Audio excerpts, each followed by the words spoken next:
જી good morning ચાંદની અને આજના દિવસે જો આપણે જે સ્ટોક ફોકસમાં રાખવાના છે એમાં સૌથી પહેલાં જે બીએસસીની અંદર આજે ફેરફાર થવા જઈ રહ્યા છે એના પર ખાસ એક ફોકસ રાખીશું.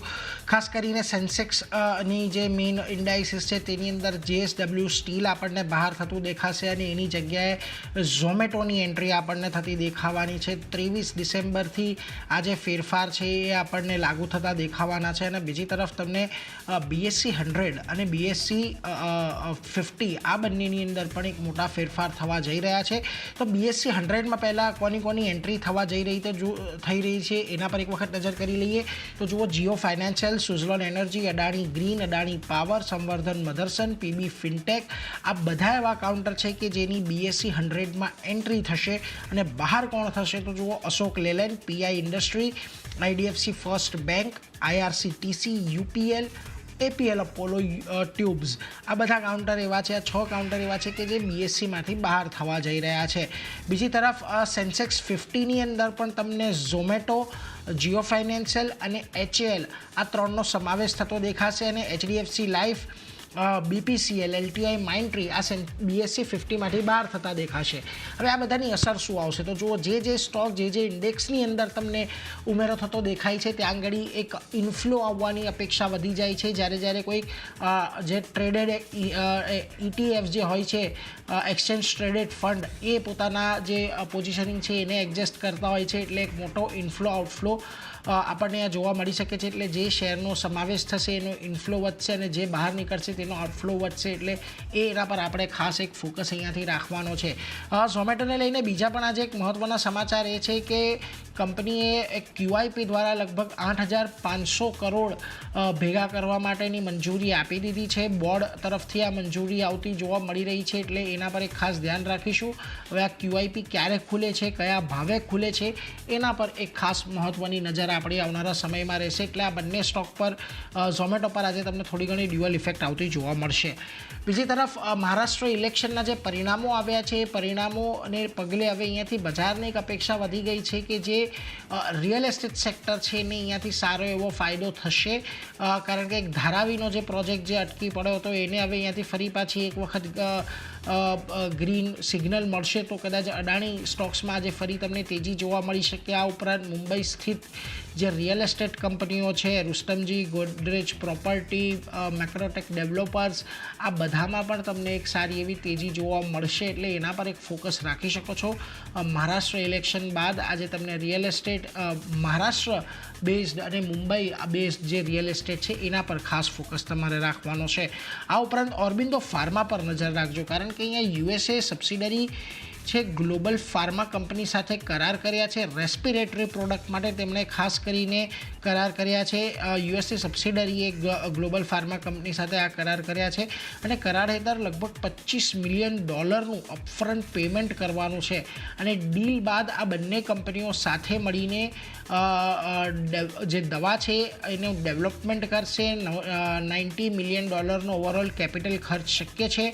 Partner company manufacturing activity manage કરશે અને બંને કંપનીઓ પાસે પ્રોડક્ટ માર્કેટિંગના રાઇટ હશે. એટલે અહીંયા તમારે ખાસ ફોકસ રાખવાનું છે આ બંને કંપનીઓ પર, ઓર્બિંદો ફાર્મા પર કે જે આપણને પોઝિટિવ ઇમ્પેક્ટ આવતો દેખાયો છે. બીજી તરફ તમારે એલેમ્બિક ફાર્મા પર પણ એક નજર રાખવાની છે કારણ કે અહીંયા જરૂર જે સોલિડ ઓરલ ફોર્મ્યુલેશન યુનિટ છે તેને US FDA પાસેથી અમુક અવલોકનો મળ્યા છે. US FDA પાસેથી લગભગ જે અવલોકનો છે એની સાથે 483 ફોર્મ પણ ઇસ્યુ કરાયું છે અને 24 થી 22 નવેમ્બર વચ્ચે અહીંયા જરોડના પ્લાન્ટમાં તપાસ થઈ હતી. એટલે એલેમ્બિક ફાર્મા પર આજે તમને થોડી ઘણી નેગેટિવ ઇમ્પેક્ટ આવતી જોવા મળી શકે છે.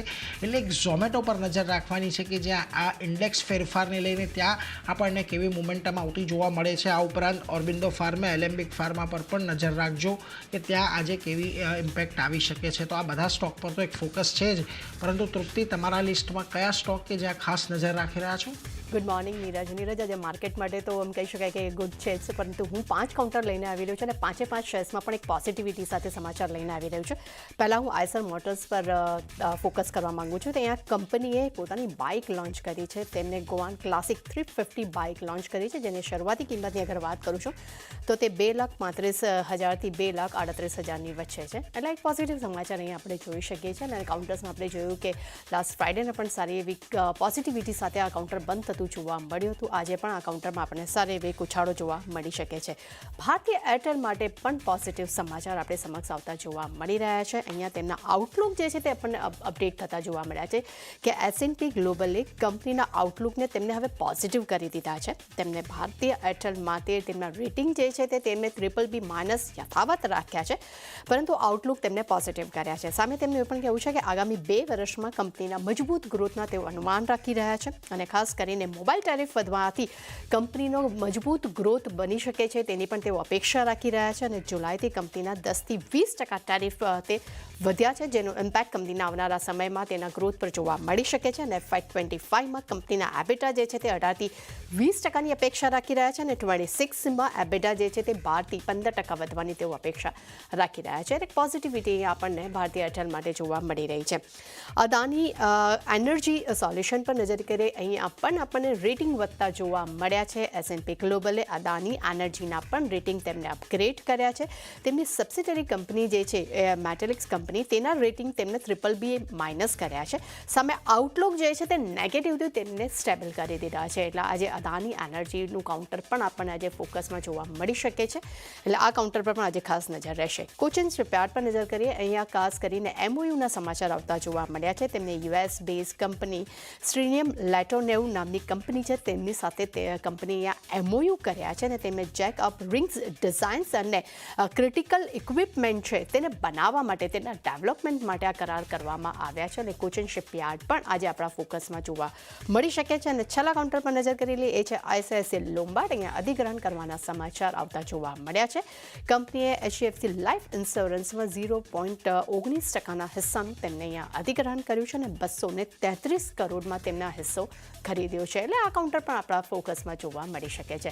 એટલે ચાંદની મારા તરફથી અને નીરજ તરફથી જેટલા પણ અમે કાઉન્ટર્સનું ડિસ્કશન કર્યું છે, આજે દરેકમાં આપણને સારી એવી એક્શન જોવા મળી શકે છે. જી, તો આ બધી કંપનીઓ